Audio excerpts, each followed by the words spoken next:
अस्सलाम वालेकुम। ये देखिए, ये हज़रत चाबुक सवार रहमतुल्लाह अलैह, यहाँ पर रोज़ा है। यहाँ चले हम, और इसके पीछे कोई गुम्बद दिखाई दे रहा है। दूर देखिए, एकदम दूर में दिख रहा है कोई गुम्बद। बहुत ही पुराना काम, ये आदिल शाह के ज़माने का। अभी हम ऑटो से पहुँच रहे हैं यहाँ पर। इसी तरह से हम लोग हर रोज़ नए मज़ार पर जाकर ज़ियारत करते हैं और आपको भी करवाते हैं। अगर हमारे चैनल पर आप नए हैं तो हमारे चैनल को सब्सक्राइब करें, ताकि आपको हमारी आने वाली हर वीडियो का नोटिफिकेशन मिल सके। अगर हमसे कोई खता या गलती होती है तो कमेंट करके हमारी रहनुमाई कीजिए, और अच्छे अच्छे कमेंट्स करके हमारी हौसला अफजाई कीजिए। शुक्रिया साहब। तो क्या माजरा क्या है हाकिम साहब? यहाँ पर जुमेरात, जुमेरात, जुम्मा हाँ, और सोमवार, अच्छा, 3 दिन ज़्यादातर लोगों की यहाँ पे आना होती जाना ज़ियारत। होता है ज़ियारत। जुमेरात, जुम्मा और पीर के दिन हाँ। यहाँ पर लोग आते हैं, और नहीं तो बाकी रोज समझो बंद रहता है, हाँ, समझो। क्योंकि गांव के पूरा बाहर के इलाके में है ये, गांव से पूरा बाहर है ये। इससे दूर दूर से देखिए, आने एक वाले लोगों मज़ार को और पता है। है ये 3 दिन ही रखा जाता है।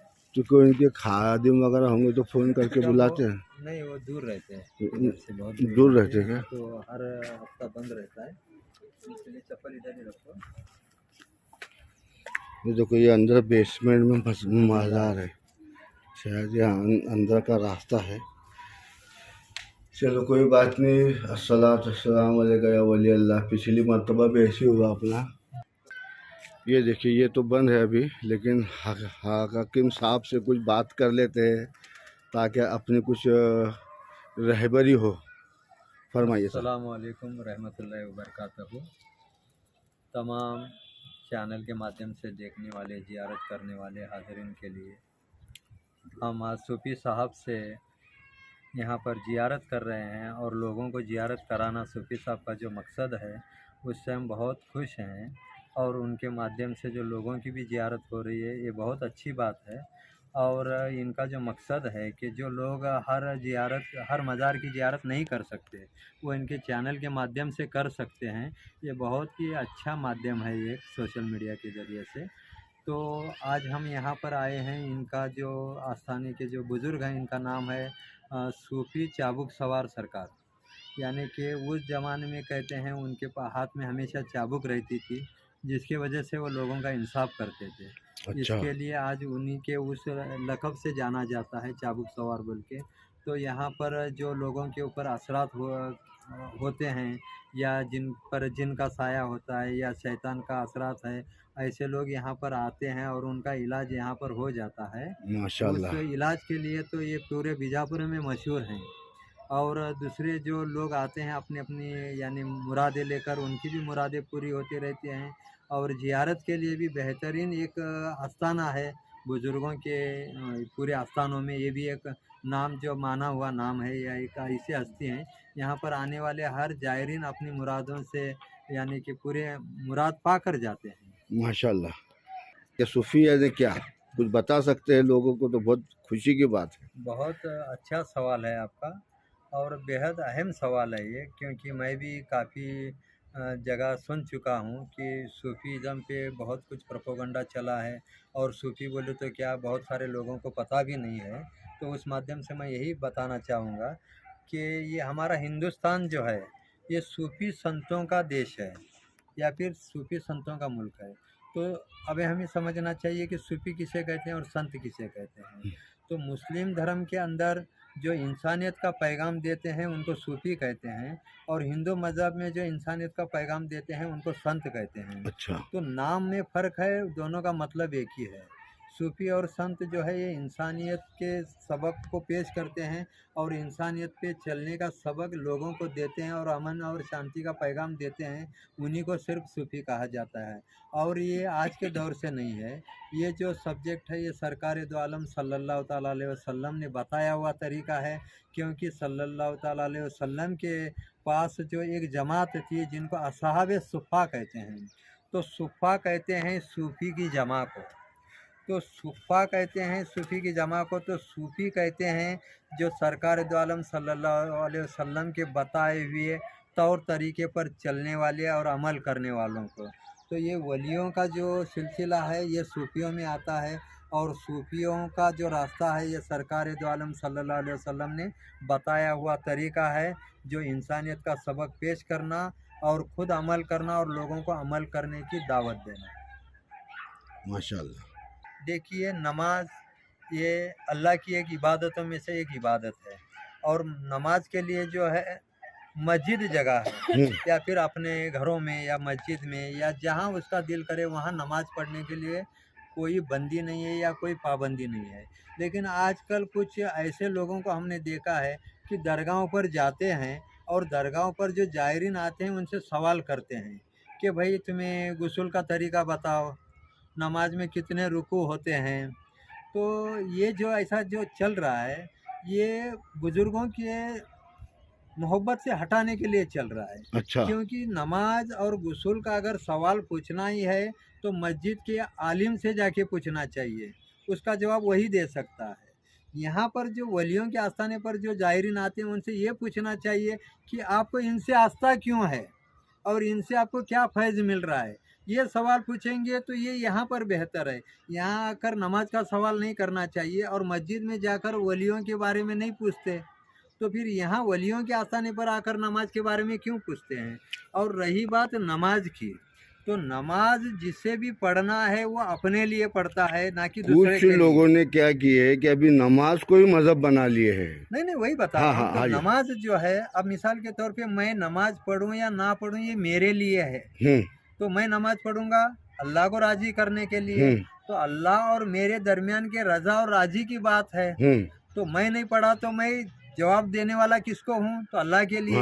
हाँ, तो अल्लाह मुझसे सवाल करेगा और मैं अल्लाह से जवाब करूँगा, ना कि कोई जो मुझे पूछेगा उसको मेरे नमाज से कोई ऐतराज़ होना नहीं चाहिए। अच्छा। और ना ही हम नमाज के खिलाफ हैं। अच्छा। नमाज अपनी जगह है, बुजुर्गों की मोहब्बत अपनी जगह है। मोहब्बत का सिला अलग है, नमाज का सिला अलग है। नमाज वास्ते अल्लाह के है और बुजुर्गों का जो सिला है बुजुर्गों से मोहब्बत का सिला है।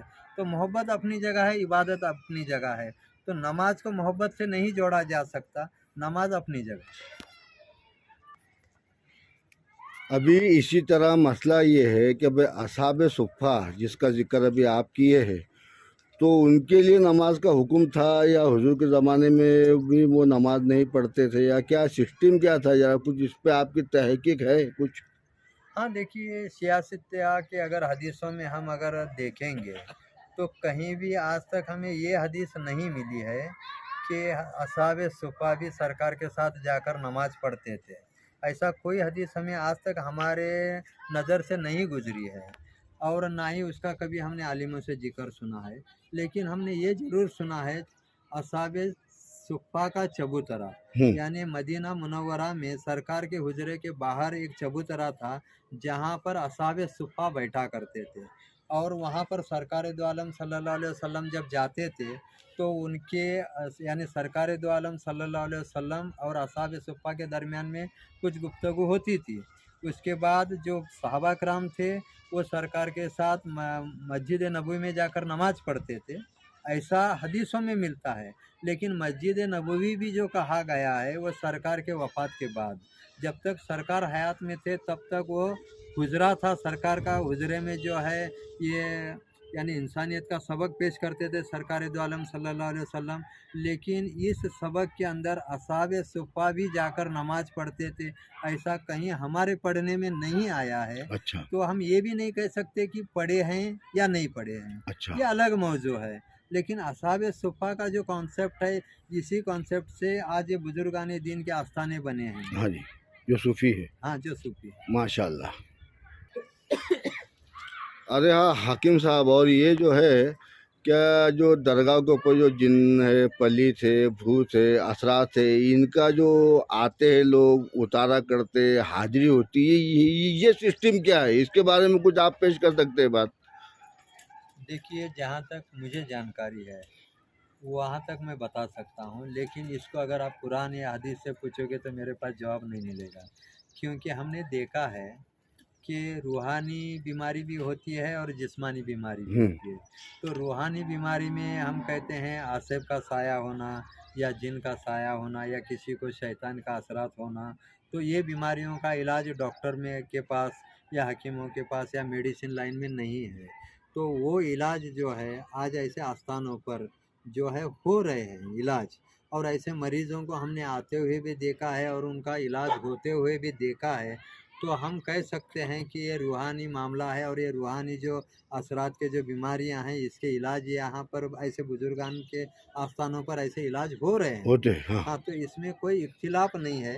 अच्छा या मुझे इसके बारे में कोई यानी कि इसमें कुछ ढोंग है या ऐसा कुछ मुझे तो नहीं लगता। अच्छा क्योंकि हमने यहाँ पर देखा है, यहाँ पर यानी बुजुर्गों के आस्थाने पर देखा है कि बहुत सारे ऐसे लोगों को असरात हुए। मैं तो ऐसे सैकड़ों आस्थानों पर गया हूँ कि जहाँ पर इसका इलाज होता है, लेकिन मैं बोला आप जो तरीके की रिसर्च करते हैं, तहकीक करते हैं, इसीलिए मैं आपको पूछा हूँ क्या भाई इसके बारे में आपका क्या कहना है। हम भी यही तो रिसर्च में लगे ये रहते हैं। रूहानियत बीमारी है और रूहानियत का इलाज यही से होता है, डॉक्टर वगैरह के पास में रूहानियत के मामला मुश्किल है।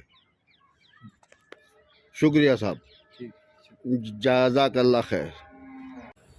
अगर हमारा वीडियो आपको अच्छा लगे, पसंद आए तो इसे लाइक करें, अपने दोस्तों में, रिश्तेदारों में शेयर कीजिए, और हमसे कोई खता या गलती होती है तो हमारी रहनुमाई कीजिए। शुक्रिया साहब।